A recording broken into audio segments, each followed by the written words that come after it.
नमस्कार दोस्तों। उत्तर प्रदेश में एक ऐसा एक्सप्रेसवे बनने जा रहा है जो पूरे राज्य की तो तस्वीर बदल देगा, मगर उसके साथ साथ पूरे देश की तस्वीर बदलने वाला है। जी हाँ, हम बात कर रहे हैं गोरखपुर शामली एक्सप्रेसवे की। ये महापरियोजना अब जमीन पर उतर चुकी है। ये केवल एक सड़क नहीं होगी, बल्कि पश्चिमी और पूर्वी उत्तर प्रदेश के बीच सबसे तेज कनेक्शन बनेगी।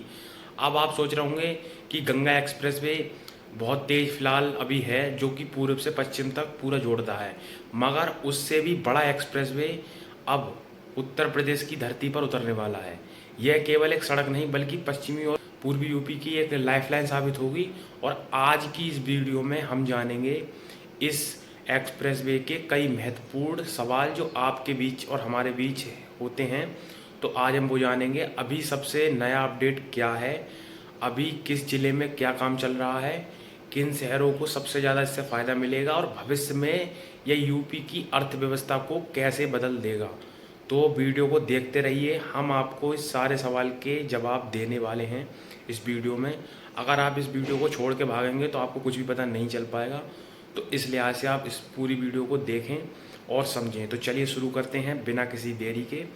मेरा नाम है राज यादव, आप देख रहे हैं एक्सप्लोर विद राज। चलिए शुरू करते हैं। सबसे पहले बात करते हैं नई अपडेट की। तो पिछले कुछ महीनों में इस परियोजना ने काफ़ी तेज़ी पकड़ी है। कई जिलों में ज़मीन की ज्वाइंटमेंट और सीमांकन और भूमि अधिग्रहण की प्रक्रिया दिख रही है ग्राउंड पर और शुरू हो चुकी है। तो सरकार का उद्देश्य यह है कि निर्माण कार्य बिना देरी के शुरू किया जा सके, जिससे कि ये प्रोजेक्ट बहुत तेज़ी से आगे बढ़े और इसमें कोई भी देरी ना हो। तो इसी वजह से कई स्थानों पर ज़मीन के लेन देन पर भी प्रशासनिक निगरानी बढ़ा दी गई है, और ताकि बाद में कोई विवाद ना हो, जिससे कि पहले ही सब कुछ बहुत आसानी से और बहुत प्रशासनिक तरीके से निपट जाए। तो इससे गांव वालों को भी फ़ायदा है और सरकार भी एक अपने नियम से चलती रहेगी। तो ये है नई अपडेट। अब समझ लेते हैं कि एक्सप्रेसवे आखिर इतना खास क्यों है। ये लगभग 700 से 750 किलोमीटर लंबा ग्रीनफील्ड एक्सप्रेसवे होगा। ग्रीनफील्ड का मतलब है नई जगह पर पूरी तरीके से नया हाई स्पीड एक्सप्रेसवे बनाना। यह कोई पुराने हाईवे को चौड़ा करके नहीं बनाया जा रहा है, बल्कि पूरा एक्सप्रेसवे बिल्कुल नया खेतों में से ग्रीनफील्ड एक्सप्रेसवे तैयार किया जा रहा है, जिससे कि ये बिल्कुल नया एक्सप्रेसवे होगा। इससे गाड़ियां बिना शहरों के ट्रैफिक में फंसे लगातार तेज गति से चल सकेंगी, जिससे कि ये एक हाई स्पीड कॉरिडोर बनकर तैयार होने वाला है। अब सबसे बड़ा सवाल, गंगा एक्सप्रेसवे और गोरखपुर शामली एक्सप्रेसवे में क्या अंतर है? क्योंकि दोनों ही एक्सप्रेसवे बिल्कुल एक जैसे लगते हैं, जैसे कि अभी देखने में, क्योंकि वो भी एक्सप्रेसवे 600 किलोमीटर का है गंगा एक्सप्रेसवे, और ये जो निर्माणाधीन गोरखपुर शामली एक्सप्रेसवे है ये भी करीब 700 750 किलोमीटर लंबा एक्सप्रेसवे है।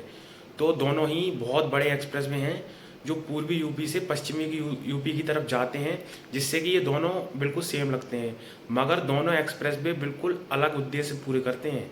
जी हाँ, गंगा एक्सप्रेसवे मुख्य रूप से पश्चिम से पूर्व दिशा में मेरठ से प्रयागराज को जोड़ता है, जबकि गोरखपुर शामली एक्सप्रेसवे उत्तर प्रदेश के उत्तरी हिस्से से होकर पश्चिमी और पूर्वी यूपी को जोड़ेगा भविष्य में। तो ये एक्सप्रेसवे हैं दोनों। यानी जिन जिलों को अभी गंगा एक्सप्रेसवे को सीधा लाभ नहीं मिला है, जिन जिलों को, उन्हें नया कॉरिडोर बेहतर कनेक्टिविटी देगा, जो कि गोरखपुर शामली एक्सप्रेसवे करने वाला है। दोनों मिलकर यूपी को एक मजबूत एक्सप्रेसवे नेटवर्क प्रदान करेंगे, जिससे कि उत्तर प्रदेश एक नई ऊंचाई छुएगा। तो गोरखपुर शामली एक्सप्रेसवे में करीब 22 जिले बताए जा रहे हैं, और जबकि गंगा एक्सप्रेसवे में आपको पता होगा कि 12 जिले हैं। बात करते हैं सबसे बड़े फायदे की। तो इस एक्सप्रेसवे से ट्रकों का समय बचेगा, उद्योगों की तेज परिवहन मिलेगा, किसानों की फसल जल्दी मंडियों तक पहुंचेगी, लॉजिस्टिक लागत कम होगी और नए उद्योगिक क्षेत्र विकसित हो सकते हैं। जहाँ एक्सप्रेसवे जाता है वहाँ धीरे धीरे warehouse, hotel, petrol pump, industrial park और नई टाउनशिप बनने की संभावना भी बहुत तेज़ी से बढ़ जाती है, जो कि इस एक्सप्रेसवे में आपको आने वाले सालों में देखने के लिए मिलने वाला है। भविष्य में इस एक्सप्रेसवे का असर केवल यात्रा तक सीमित नहीं रहेगा। पश्चिमी यूपी की इंडस्ट्री, पूर्वांचल की आबादी के बीच बेहतर संपर्क बनेगा। दिल्ली एनसीआर से पूर्वी उत्तर प्रदेश तक माल ढुलाई पहले की तुलना में कहीं अधिक तेज हो सकेगी।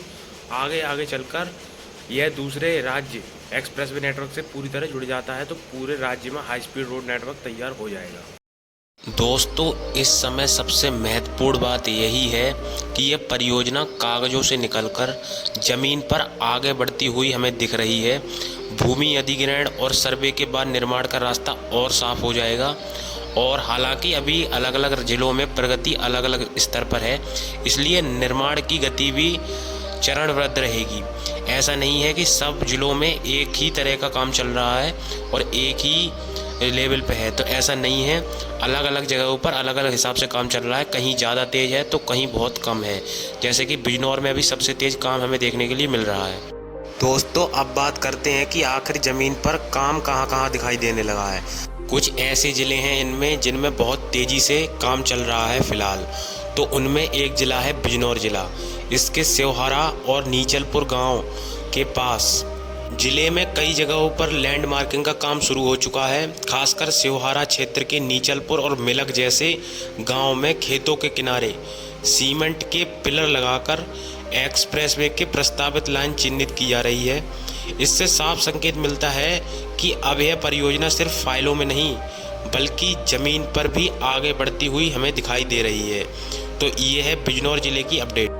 इसके अलावा बिजनौर के अन्य हिस्सों में भी भूमि अधिग्रहण की अधिसूचनाएं जारी हो चुकी हैं, जबकि उत्तर प्रदेश के कई अन्य जिलों में सर्वे और भूमि अधिग्रहण की प्रक्रिया अभी तेज़ी से चल रही है और हरी झंडी मिल चुकी, जैसे कि आप देखिए। और वैसे वैसे वहाँ पर अन्य जिलों में भी लैंड मार्किंग का काम शुरू हो सकेगा। जैसे ही प्रक्रिया ये पूरी होगी वैसे ही काम आगे बढ़ेगा। अगर आपके ज़िले में भी गोरखपुर शामली एक्सप्रेसवे की लैंड मार्किंग या सर्वे शुरू हो चुकी है तो नीचे कमेंट करके अपने गांव और ज़िले का नाम ज़रूर बताइए।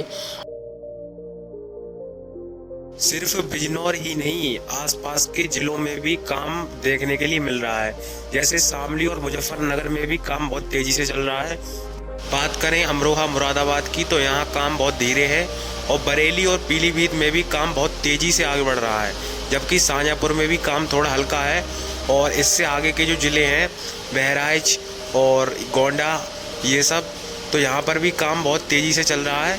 ऐसा नहीं है कि धीरे हो। तो बस्ती वगैरह, इससे आगे ये गोरखपुर यहाँ तक है, तो इससे काम तेज़ी से ही चल रहा है। आप तस्वीर में देखिए, बिजनौर के नीचलपुर गांव के पास में सीमेंटेड की खूंटी लगाई गई है। देखिए आप, जो लोग पूछते हैं कि इस एक्सप्रेसवे की ऊंचाई कितनी होगी, तो ये 2 से 5 मीटर तक की इसकी ऊंचाई होने वाली है ग्रामीण में। जबकि बात करें इसकी चौड़ाई की तो ये 6 लेन का एक्सप्रेसवे होगा, जो कि 3 जाने का और 3 आने का। इसके बराबर में एक इमरजेंसी लेन भी दी जाती है और ये करीब 120 मीटर चौड़ी सड़क होती है।